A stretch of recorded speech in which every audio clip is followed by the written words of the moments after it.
Welcome to Enjoy the Journey podcast, where we interview expert entrepreneurs and thought leaders to help guide you in pursuit of financial freedom. Presented to you by Jackson Milan, the Wealth Mentor, where we help service-based business owners remove cash flow bottlenecks, maximize their profits, and turn business profits into personal wealth. G'day guys, this is Jackson Milan, the Wealth Mentor, and we're here for another episode of the Enjoy the Journey podcast. And I've got an extremely special guest with me today, Bubba Malbrough, who has been a new friend of mine that I've come into contact with through Clubhouse. Now, it's been very interesting because I've been following Bubba for a very long time, but as a fan. Bubba is a professional fighter, has been an absolute veteran in the space. We managed to connect, and I also understood that he's also involved in entrepreneurship. So I knew we had to have a conversation. I knew I had to get him on the podcast. I'm super excited to share some of his wisdom with you today. So Bubba, thanks for joining us, mate. So Bubba, tell us a little bit about your story, mate, for those of you who don't know you. Growing up, man, I lived some time early on with my grandparents because my dad he just skipped out on me at a young age. He was really abusive growing up. You know, my mom, she became an addict at an early age. So the option for me when I was early on to go live with my grandparents, fought through that my whole life, my mom being an addict, my dad being a drunk, died in my life. But it gave me very valuable lessons for life of how not to be a parent to my own children. So I'm really grateful for all that, to be honest with you. A lot of people take it for the negative, and I perceive it to be a positive for me because it gave me like really aspects of, how not to be a parent. And so I've been battling adversity my whole life, whether it was, I remember in the 7th grade, I wanted some new tennis shoes, and we were poor. My mom was an addict. I had to get out and start hustling at a young age, man. And at a young age, I had to hustle for what I wanted. I wanted school supplies, even like basic school supplies, pens and pencils, man. I remember having to go out and hustle, sell cans. I mean, I did whatever. I went slung hay bales, square bales all day for a $60 paycheck, in the hot sun. I did whatever it took to make money. And still to this day, man, I do whatever it takes to make money. So I think that adversity of that, it kind of like it calloused my mindset just to have this strap up by the bootstrap, like your bootstraps, and just go all out for whatever you want, man. And I don't let nothing slow me up at all. Somebody tells me no, I keep moving, man. I like to prove people wrong. I love that, bro. And look, I think that's the thing. Like, mindset is so important, and you've obviously got it, Bubba. Because even myself, I come from a long family history of alcoholics. We didn't have much growing up, and you've got a choice, right? You either find a way or you find an excuse. And guys That's like right. you just find a way. Did you find that you were always that determined, like even as a kid, that you'd always find a way to get things done, or were there periods of time where you had to go through an evolution to develop that mindset? Yeah, good question, man. And yeah, early on, I up until I graduated high school, should I say, I was like that. I was really super driven. And then I was driven, and I got in high school, and football was my driving force. I was a power lifter in high school. That was my driving force in high school. So that's what kept me going. That's what kept me pushing.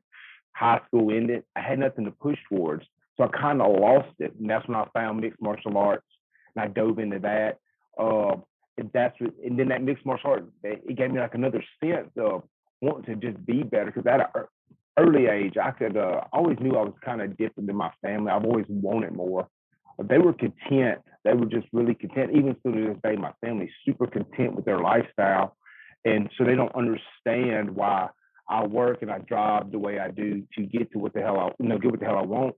So I've faded off, and there's times where I've faded off throughout life, and it wasn't about motivation. I just didn't have no driving force to keep pushing me.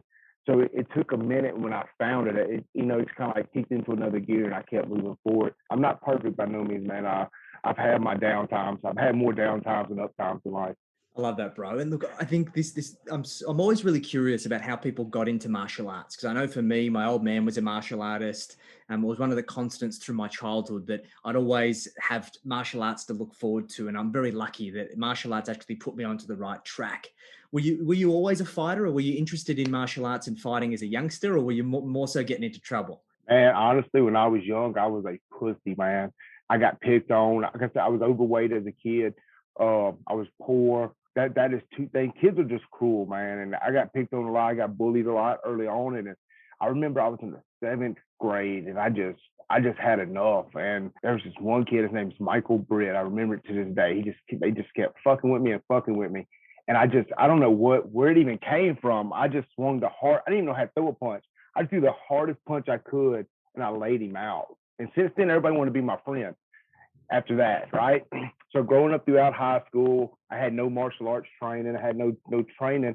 I was just fighting in gravel pits, man. We'd go out to a party in a gravel pit, and my buddies, they knew once I got a little bit of alcohol, and they'd be like, hey, bet you want to go fight that guy. And I would, I was that ignorant person. I didn't get any trouble for fighting. It was just something that I'd done out of ignorance, I guess. And then as I molded into a mixed martial artist after high school, I look back at it. I'm kind of grateful for those times because I went from like just a bullied kid. I was scared to even have confrontation with people. I've been to junior high and high school. I was like, I was fighting. I didn't know how to fight, but I was fighting, The motherfuckers knew I was in a fight with them.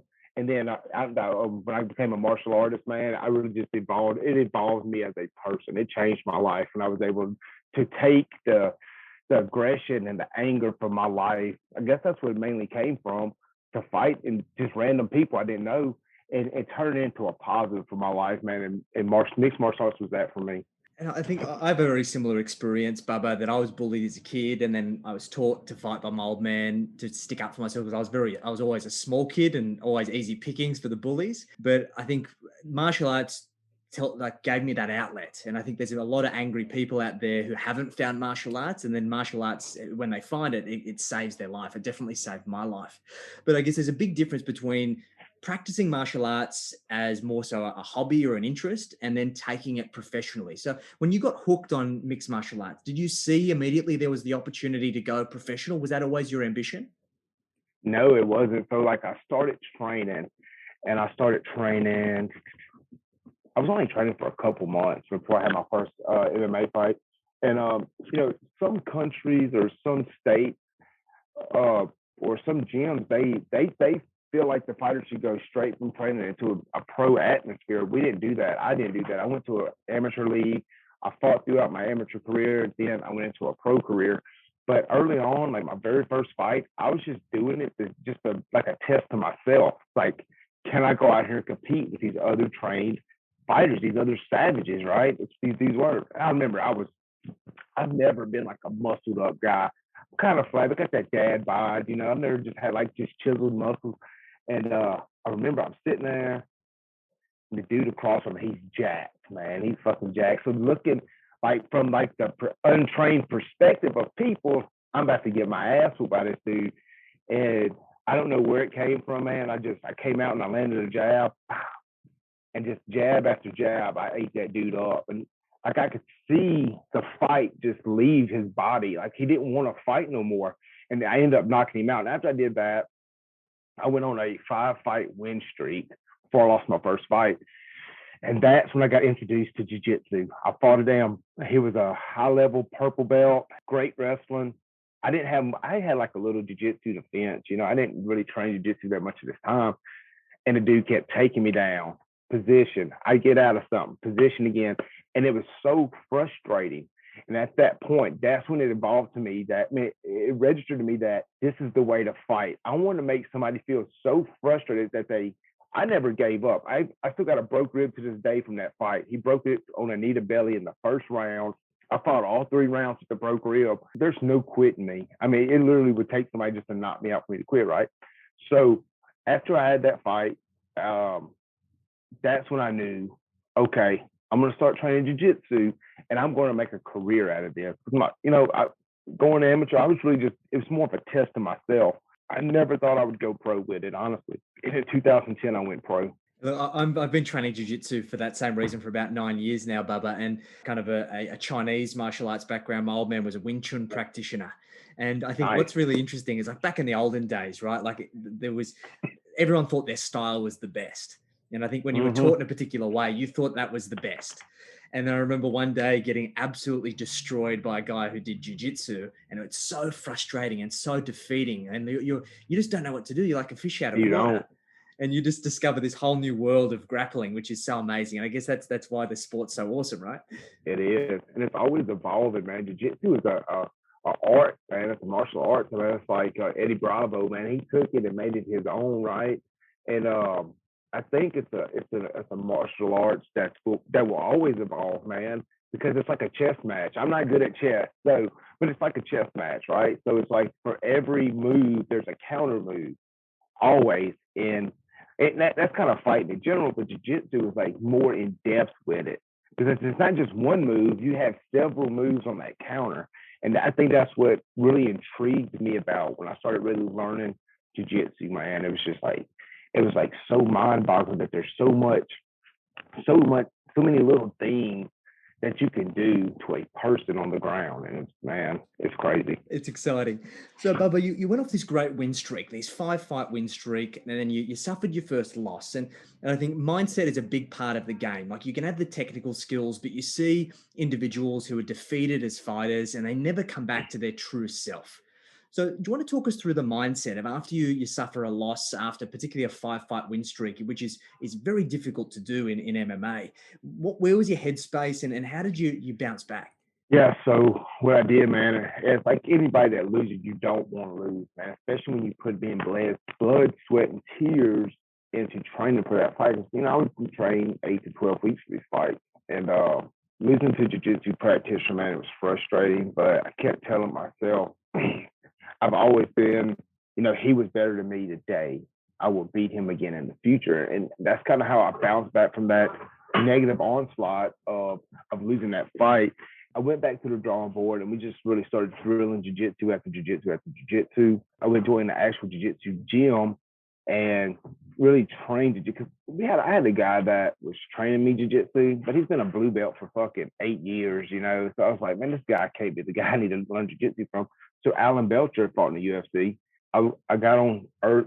I started cross training with him early on in my career, and he had a really good jiu-jitsu instructor down there. So I got down there and I started doing more and more training with them. Then ultimately I moved down there and started getting striped to got my blue belt, got my 3 stripes on my blue belt in jiu-jitsu. I think the bounce back, man, was I kept telling myself that he wasn't better than me. He was just better than me that night. And I preached that to myself over and over and over. And I came back and I went on a 4-fight win streak. And then I was down in Miami training for another fight, another amateur fight. And they gave me a call and they gave me the opportunity to go pro in 2010 to fight actually a guy I was training with. I was doing like a 5-week training camp in Miami at American Top Team. And I was going to come home and train my last 5 weeks at Allen's gym with his team.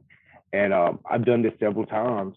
The guy they wanted me to fight was one of Allen's one of the students, right? A guy that I've been training with for years at this point, and we were good friends. It was more of a camaraderie thing. It was like to me, I looked at it like it was a big sparring match between my pro debut, and I lost the decision, but it was a real humbling experience to be able to fight somebody that ultimately you know that they are better than you. But I didn't let that like put up a roadblock in my mind. It's a fight, you know. At the end of the day, it's a fight. And what's the difference in caliber, Bubba, when you go from amateur to pro? Like, obviously, you'd expect that there's a big jump in terms of skill set. But once you're actually, I guess, how do you prepare yourself for that? And once you're finally in there with people who are at a pro level, how much higher are they up in terms of that skill? Okay, so I think it comes down to the gyms, right? So in amateur, you fight in Mississippi, you fight 3 3-minute rounds. When you go pro, you go to the 3 5-minute rounds. And that 2 minutes per round extra, it adds a lot. It adds a lot. 2 minutes of fighting is a lot, especially if it's a high-paced fight, right? So I had to go from training for a 3-minute round to a 5-minute round. And then you do have the level of competition does go up, but there's some people that are pro in the state of Mississippi that should have never went pro. The athletic commission should have never gave them their pro card, right? But they did. And I faced that. A guy out of Alabama, he's a phenomenal athlete. That's something I've never been. I'm athletic. I've just been tough as hell, and I was willing to put in the work. And I think that's got me so far in fighting. I'm not a natural athlete, man. I'm not. Like I'm a fat guy naturally. Like I like to eat. I'm fat, right? So naturally, I'm not an athlete. And I think the athleticism, once you get to that pro level, is on another. It's on another fucking level. So I had to put in like double the work to compete with those guys. And that's, I guess, a really tough part is that there's a part of the game where skill trumps everything. And then now there's the athleticism and the caliber of fitness is just huge. It's like an endurance game, right? Yeah, and I feel like that's where the UFC now is, man. I watch the UFC, and it's more of a, I feel like an athletic commission, athletic competition than more of a fight now, man. You know, you do have your 100%. fights, and I'm not saying that you do have your fights, but I think a lot of people are just trying to get that win by outpointing each other and who Yeah. can outlast who. And I think that's kind of turned me off about the UFC over the years. And this is a great segue, Bubba, because you've made this transition into bare knuckle boxing, and it's a brutal sport, man. Like, I love it because it's one of those things that it's getting back to really what kind of real fighting is about. And the athleticism plays a part, but it's about kind of who can sometimes hit the hardest and get this thing done. So, what was that That's point right. where you realized that MMA wasn't for you anymore, and you wanted to make that transition into bare knuckle? Okay, so like 2005, no, my bad. I take that back. 2015, I started going through a custody battle for my oldest son, and I really put fighting on the back burner at that point. MMA on the back burner. I knew I would return one day. I just didn't know when. It was about a 2 year long custody battle, and at the end of that, man, I really lost all motivation to fight. Like, I had no drive to fight anymore. Being a father, working, getting fat. And then BKFC showed up on the scene in 2018. And I was like watching it, man. I was watching some of my buddies fight in it. Good buddy Jason Knight fought in it. Harris Stevens, a good buddy of mine, he fights in it. And I was watching, I was like, man, that looks fun. And then I reached out to a promoter that I used to fight for when I went pro in Mississippi. He was kind of helping BKFC do some matchmaking for the Mississippi cards. And I reached out to Mr. Ricky and I was like, hey, man, I was like, I'm looking to see what I got to do to get on one of these BKFC cards. I said, it looks like my type of shit, you know? And he's like, yeah, he said, you know, I think this would be good for your style. 2019 rolled around and he reached out to me. He said, hey, I got you on a card. Get ready. He said, I don't care if you win or lose or draw. He said, show up and fight. And that's what I did, man. And the transition in mindset, like I knew it was more brutal. Obviously, it's more brutal, the external damage that bare knuckle fighting causes, right? Because it takes nothing to get split wide open. I know that firsthand. So mentally preparing for, like, if you could deal with the blood aspect of it in a fight, because some people when they start bleeding, they freak the fuck out. So I got cut in my MMA career, and I never let it bother me too bad. And I felt like if I could just keep that at the forefront and not like I start bleeding, kind of freaking out, I think I knew that I would be able to do really well in the sport.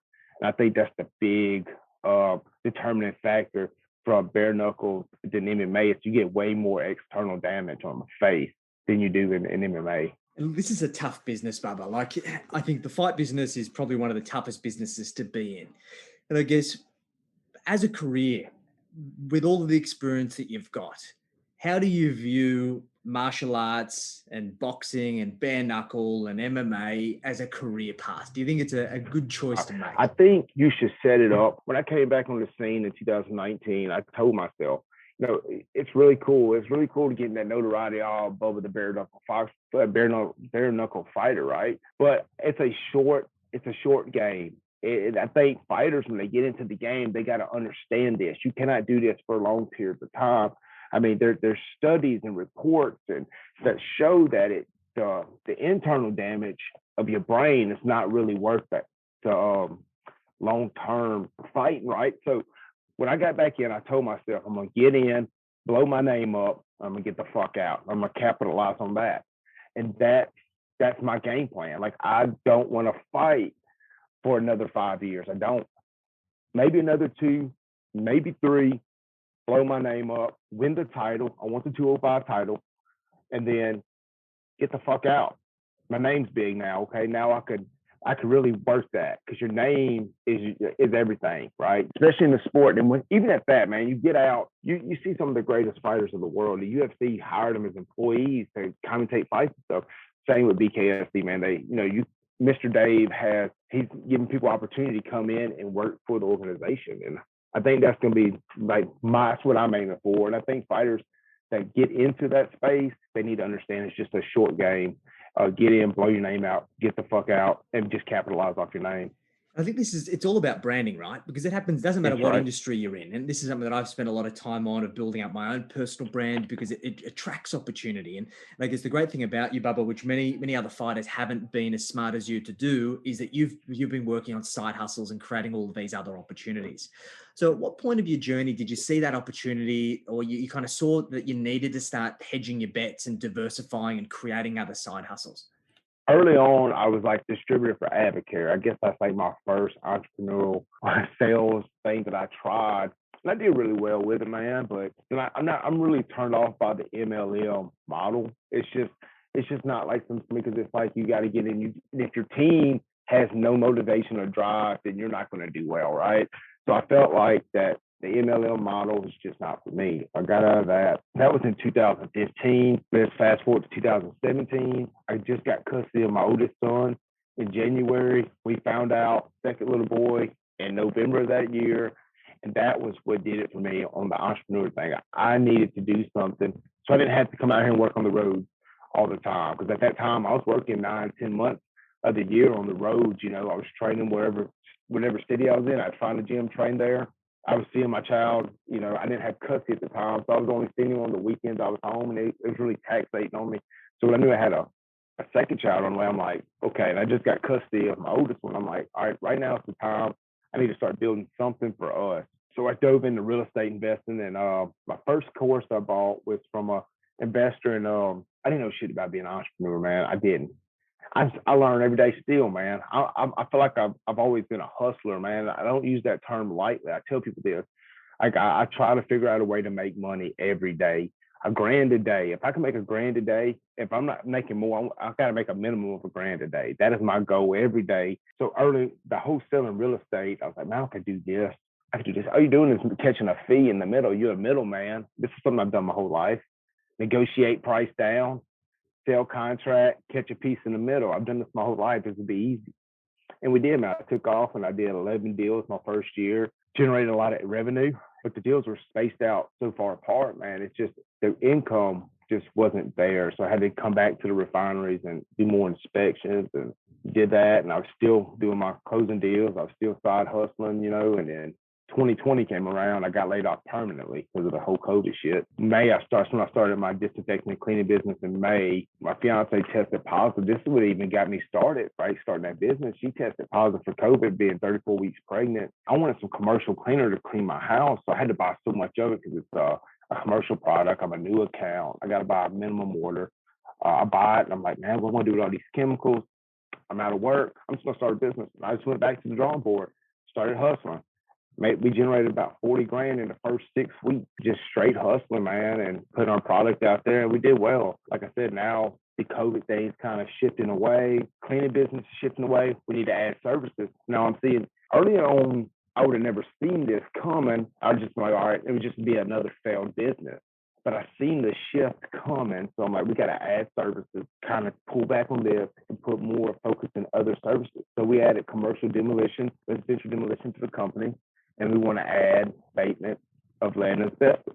So it's a carcinogen here in the state. So it's a really lucrative area for demolition, right? So that's the area we're aiming to right now. And that's the main reason why I'm out here, man, is to generate that revenue so we can get the licensing and all the commercial equipment to make that happen for our company. Amazing, mate. It's a phenomenal journey. I think this is about your ability to kind of have the eye based on your experience to know where you've got to go moving forwards.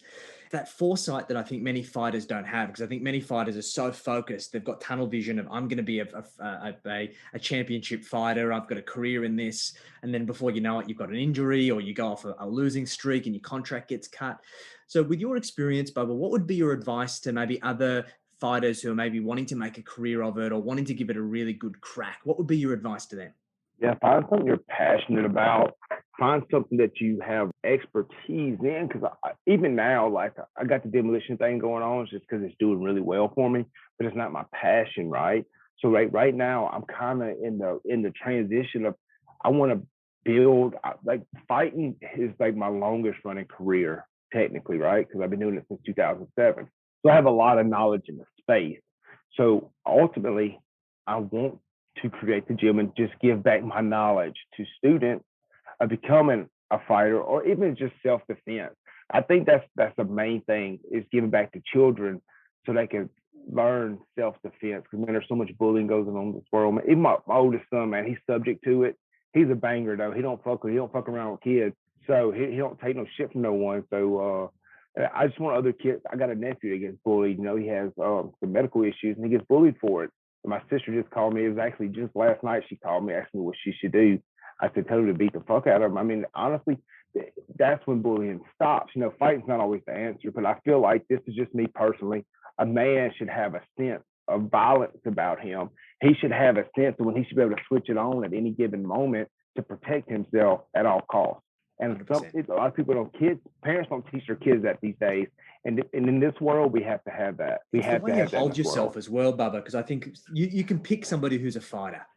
They have a sense of a confidence. It's not arrogance. It's just you've got a confidence that you know how to hold yourself, and it diffuses situations. Like, I'm a little guy. I'm 5'6". I weigh less than $120. You know what I mean? I'm a little fella. Yeah. And but I've been training the majority of my life, and if I was encountered in a situation, I'm not going to go down without a fight. And the amount of times that it's avoided me getting into trouble, whereas people who've never been trained in that way, they have this anxiety and this fear. Yeah. And people who are those kind of those predators, they smell it and they attack it. So right. I agree with you 100%, dude. So when do you reckon you're going to launch the gym? Probably sometime this year. I'm thinking right around midsummer, man. I got a spot picked out. The gym I work out at when I'm back at home, he actually has the whole basement area. He told me, he said, man, you can have this whole, you don't do nothing. He said, you can have this whole basement area. He said, just, we'll come up with a rent or whatever. And you can have this whole basement area. It's pretty big. You know, you can probably fit comfortably 10, maybe I bet about 15 to 20 folks in there comfortably, you know. So that's probably where I start. And then kind of migrate over, because he has a building right next to him that joins next to his. I'm looking at buying that building and kind of just like going all out and just a full blown boxing gym in there. I love that. But I think fighters, man, like you said, man, I think they get this tunnel vision of they just want to be a fighter, and that's all cool, but it don't have to be either or. And I think that's where fighters get it misconstrued. Is like they feel like there could be nothing more than a fighter, and you do have to dedicate a lot of time and energy there. But 4 hours a day, man, you still got 20 more in that day. You could be doing something else, you know. And I think when they get out that tunnel vision and see that the bigger picture of, you know, what is possible, give back your knowledge, man. You're knowledgeable in that fighting space, especially if you're a great fighter. You're really knowledgeable in that fighting space. And it's not all about making money. It's about giving back and helping people. Find out a way to help people with the knowledge you have. My advice would be just get out that tunnel vision. Because early on in my career, I was like that, man. I thought all I want to do was just be. I remember thinking to myself, I just want to fight MMA because I want to be famous. I just want to be in the UFC. I just want motherfuckers to know who the hell I am. And I think that's another driving force for fighters, is that they just want people to know their name. But it doesn't have to be either or. If I go back to my 23-year-old self, I would have told you it don't have to be either or, man. You could do more. But that comes with age, right? You know, 10 years later, more adversity, more, you know, being at the bottom. I learned all that. I know that there's more in the gas tank, and I try not to leave nothing on the table at the end of the day. I love that, mate. Fantastic. So, Bubba, you've had this wealth of experience. You've had this amazing journey. You've gone through so much. If you had to summarize your kind of top 3 tips for anyone listening to this to kind of take away, what would those top tips be? Yeah, work hard, work smart. When you're faced with adversity, know that there's a brighter picture. You got to find the solution to the problem, because the more time you focus on the problem will just stay there. But if you find a solution, the faster you find that solution, the problem will dissipate. And this is the problem we run into in this world. The majority, they focus on too many problems and not enough solutions. It's different. It depends on what aspect, what part of the world you come from. But I'm based in the United States, right? So everyone here is subject to free will, and you can do anything and be anything that you fucking want in life, as long as you're willing to put in the work and overcome the adversity. It comes with that. And I think a lot of people, they just haven't strengthened their mindset. Your mindset is the strongest thing in a person's body, because it can excel you forward or it can hold you back. I think once you strengthen your mind, build that muscle, everything else is easy. Like I don't stress about nothing, man. It doesn't matter how bad something's going on in my life. I stress none. I never stress about it. I was faced with 2020. Like I said, we did good, man. And then we put a lot of money in we made some bad investments, from a marketing end. We hired some of the wrong people. We did this, that, and we ended up losing about 20 grand, right? And it kind of put us in a financial spot. And I think it frustrated my fiance more that I wasn't stressed about it, because I know at the end of the day, the hard work, the determination, finding a solution, it's all going to cure all those problems. That's great advice, bro. I really appreciate that, Bubba. It's been a pleasure connecting with you, man. And you're a gentleman, and I'm so glad that we can share some of your experiences with our audience. And if anyone wants to get in touch with you to chat about any opportunities, what's the best way for them to reach you? They can go to connectwithbubba.com, or you can just Google my name. Not Google, you can Google my name, but on IG or Facebook, it's at Bubba Malbrough, Malbrough. Beautiful. We'll include the links in the show notes. Brother, I really appreciate you making the time. I know you're going to keep crushing it and keep hustling. And I appreciate you sharing your wisdom with the crew. Guys, this has been another episode of Enjoy the Journey podcast. And looking forward to catching you next time.